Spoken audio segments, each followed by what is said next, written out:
All right, so this is a video which will show you how to trim something that you've made on the pottery wheel and trimming it not on the pottery wheel. So ideally you would be trimming on the wheel, but if you get to a situation where you can't, there's a variety of reasons why that might happen. Uh, this is going to be the next best thing that you can do to clean up the bottom of the wheel from piece you have. As you can see, this piece that I threw here has a kind of a rough foot, so we need to clean that up. And ideally what we want when you trim on the wheel, it's nice and clean. You can kind of see the way that foot looks. It's well defined, it's cleaned up. That's what we're looking for. And if we can replicate something similar to that when we do it by hand, then that's going to be good as well. So you get your little work area here. It could be plastic, could be canvas, just a nice little work surface. And then these are some basic trimming tools that you can use. You can kind of see that. It's got the two ends. Same thing here.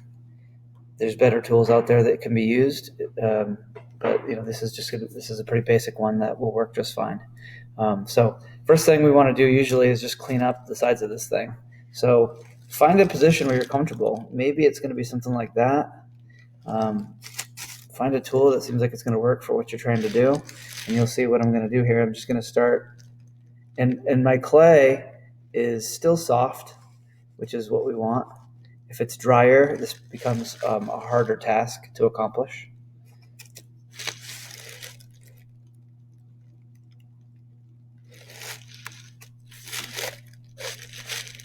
If you have access to a modeling wheel or a large bowl that you can turn upside down, it will probably be a better work surface to use. That way you can even spin it a little bit, which will make things go a little bit better. So I'll pause this and I'll show you how that would look, because it's much better if you have access to something like that. All right, so you can see I've got the modeling wheel here. This thing makes things a lot easier when it comes to trimming if you have access to that. So I'll just show you how much easier that is, in fact.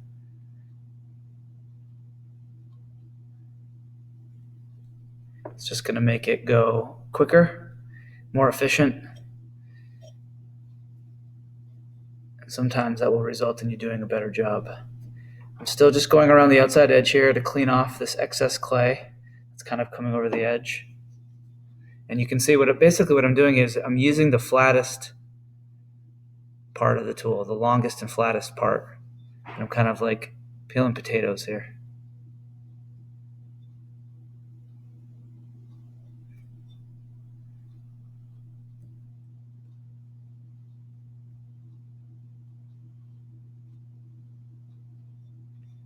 As you spin it, if you can keep an even pressure, kind of not move the tool too much, you'll be a little more consistent in how it looks. So you can see that's not bad. It's coming along. All right, so now, what if you don't have access to a modeling wheel? You could just take a big bowl, turn it upside down, and this can be spun. It's not as smooth, but it will still work well. So I'll show you that a little bit. So basically I've got my outside looking pretty similar to how I want it to be now in the end, besides just, a little bit of craftsmanship things and some other things I got to do. So now we got to focus on this. And so first thing I like to do is maybe kind of just shave everything down slightly just to get rid of the obvious imperfections and, dry pieces of discolored clay and things that might get on there. And any nodges, like ridges or raised areas that are going to make this not level, I try to shave those down, and you can kind of eyeball it until it looks like everything is fairly level. We've got that.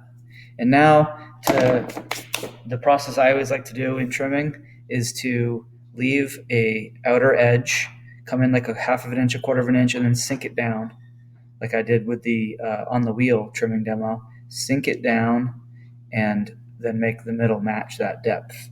So I'll take a little trimming tool here and I'm gonna spin this, kind of hold my tool steady, or if you'd rather, you can move your tool around. I'm kind of just carving a narrow trench all the way around. And at this point, I'll be making that wider and more precise.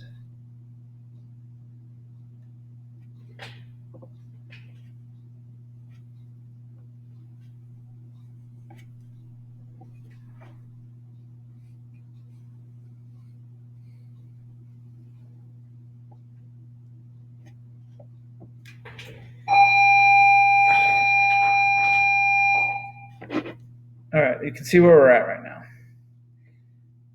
I'm gonna pause the video, do a little bit more work, and I'll come back and you'll see, where I'm at from here. All right, so I slowed down a little bit so that I could carefully get the depth of what I want. You kind of have to measure with your eye to see the depth. A little bit of tapping can give you an idea of that. I'm trying to make sure I don't carve through all the way to the other side, but I also don't want to leave a lot of clay here. So I carefully went around and lowered that. Now what I'm going to do is I'm going to remove all of this middle area here, just get rid of it to match the depth on the outside there. So for this, I can use like the widest tool that I have currently, and you can kind of see how this will look.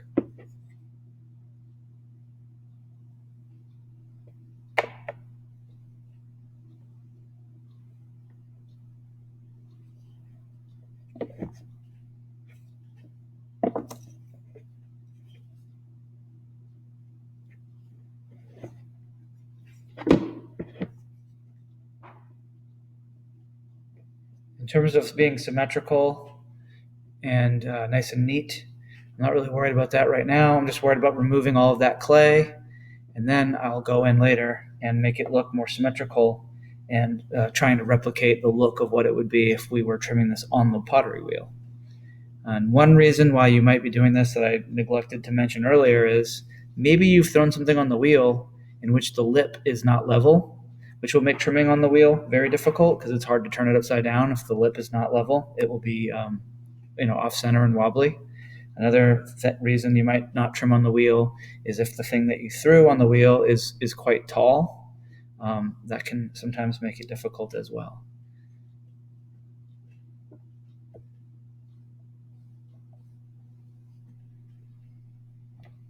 All right. Now that I've removed all of the clay in the middle there, I'm going to take the flattest trimming tool I've got. I'm going to clean this part up right now. So this will be nice and clean, precise, and flat and stable so it does not wobble. So I'm just lightly dragging this across the surface.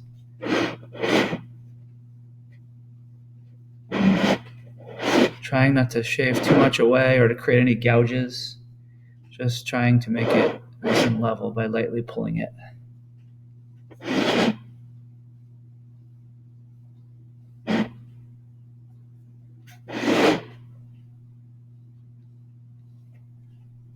If you do have a gouge in an area here and the clay is soft enough, sometimes you can go in and I could take some clay like this, and if I had a big gouge or something there, I could maybe pack a little bit in. If I was really thorough doing that, that might help. Or as long as it sits level and doesn't wobble, sometimes you might have to live with a small gouge.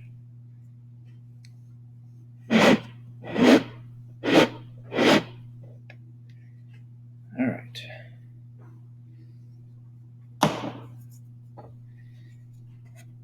Now what I'm going to do is I'm going to be using maybe my finger, maybe a slightly damp sponge, and just moving it in a circular motion to try to make everything look a little more smooth, as though I was trimming this on the pottery wheel.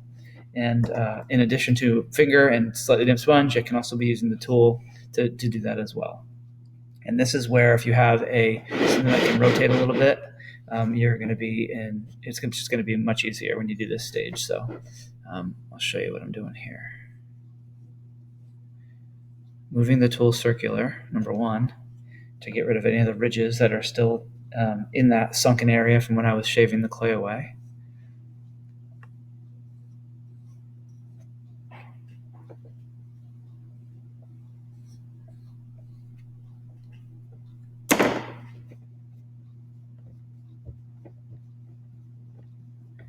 If your clay is kind of dry when you start this and you're realizing that it's difficult to do this part of the trimming to make it look nice and symmetrical, you can always get a little more moisture back into the clay by just spraying it and allowing some of the water to soak back in. Sometimes that can take a little while when you're observing it. But if you spray a little bit, put it in a bag, wait a few hours, check again. Eventually, if you're persistent, you'll get it to the right stage of moisture.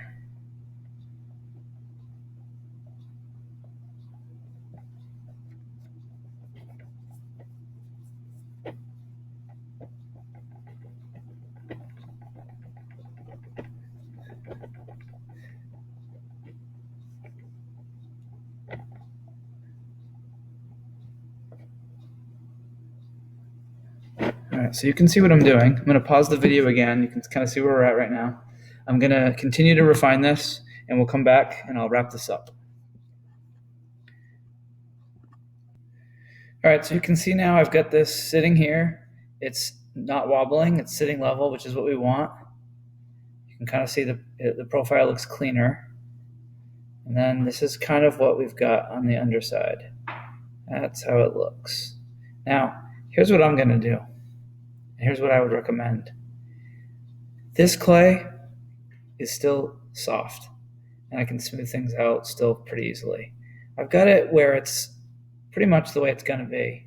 But if I allow this to dry until it is basically greenware, I can use some fine sandpaper, and I can get in here a little bit, and that little ridge in the middle that you can kind of see, I'll be able to sand that away right there, which will help it to just look a little bit cleaner. And again, it's always best to trim on the pottery wheel if you can, because it just is much more precise looking, as you can see. But if you can't, it's still possible to do a very good job and to make sure that it looks clean, which is the key. So that's how you trim to make it look well done, but not on the pottery wheel, trimming by hand.